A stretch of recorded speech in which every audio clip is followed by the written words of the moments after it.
शेर मुझे मिला, उसमें जो मेरा जवाब मिल गया।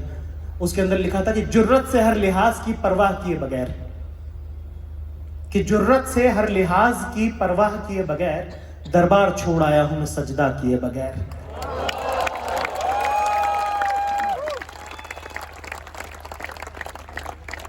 कि मैंने किसी एटिकेट की, मैंने कोई एटिकेट्स की मैंने परवाह नहीं करी और मैं बिना राजा को सलाम किए दरबार छोड़ के आ गया हूँ।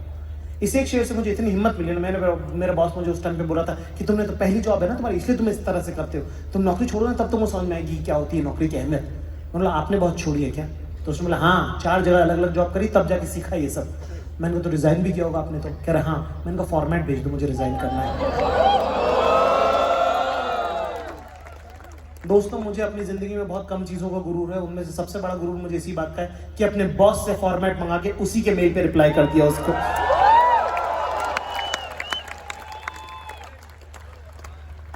फिर मुझे समझाने लगा कि जाकिर नौकरियां बड़ी मुश्किल से लगती हैं, सोच ले एक बार और, मैं तेरा अप्रेजल करने वाला हूँ। है ना, मैं तब तक टाइप कर रहा था, है ना, मैंने कितना करने वाला? कह रहे मैं तेरा 5% अप्रेजल में।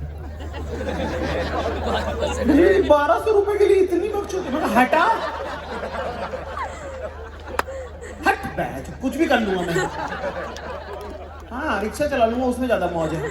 बता दूंगा लोगों को एक बंगले का लड़की था।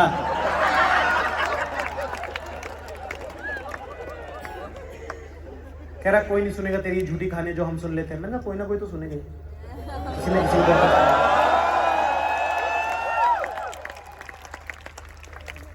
मेरी जिंदगी का सबसे इंपॉर्टेंट दिन था ये, मेरे को याद है 2015 की बात है, झांसी स्टेशन पे मैं सो रहा हूँ, 8 बजे की बात है, नौकरी चली गई, लड़की ने छोड़ दिया, ट्रेन छूट गई, ठीक है, तीनों चीज छोड़ दिया, बचे ही क्या है फिर जाने को। तो अपना तकिया लगा के बेंच पे स्टेशन पे मैं सो रहा था। इतने में मेरी नींद लगी थी, इतने में टीटी ने आके मेरा बैग खुला था, उसने खींच दिया मेरे नीचे से और मेरे पूरा सामान बिखेर गया। तो मुझसे गुस्से में एकदम से उठा, तो उसने बोला टिकट दिखा तेरा। हाँ मेरे पास तो 4 टाइप का टिकट है, 3 टाइप का तो मिनिमम है। एक मेरे पास प्लेटफॉर्म टिकट है, एक मेरे पास जनरल का टिकट है जो झांसी से दिल्ली का मैंने खरीदा, और एक जो AC2 का हमारा लेजेंडरी तत्काल का टिकट है जिसकी वजह से हम भोपाल गए थे, भोपाल से हम झांसी में उतरना पड़ा, वो भी है। मैंने कहा तेरे को किस टाइप का टिकट देखना तो ये बता।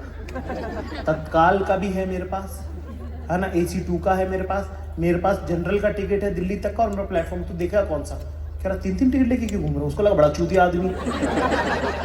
मैं जो भी लेके घूम रहा हूँ तो वो छोड़, मैं कैसे लेके घूम रहा हूँ, तूने मेरी हिम्मत कैसे हुई, मेरा बैग कैसे फेंका तूने? कह रहा अरे वो फेंक दिया यार, बोले टिकट दिखा। मैंने कहा देखना टिकट प्लेटफॉर्म है बस, तूने मेरा बैग कैसे फेंका? मैं पीछे पड़ गया, मेरे को तो अब टाइम ही टाइम है। मैं ऐसी छोटी लड़ाइयाँ लड़ने के लिए पैदा हुआ हूँ। मैंने कहा तूने मेरा बैग फेंका तो फेंका कैसे? उसने बोला अरे भाई साहब आपको कोई बात नहीं, मैं आपका सामान उठा देता हूँ। बोले कोई बात नहीं। बोले यार क्या है ना कि स्कूल के लड़के आते हैं और ना लड़कियों को छेड़ते हैं, तो हमको लगा स्कूल का लड़का कोई आया वो लड़कियों को छेड़ने यहीं सो गया होगा। मैंने कहा तेरे को मैं स्कूल का लड़का लग रहा हूँ? कह रहा क्या तुम स्कूल में नहीं हूँ?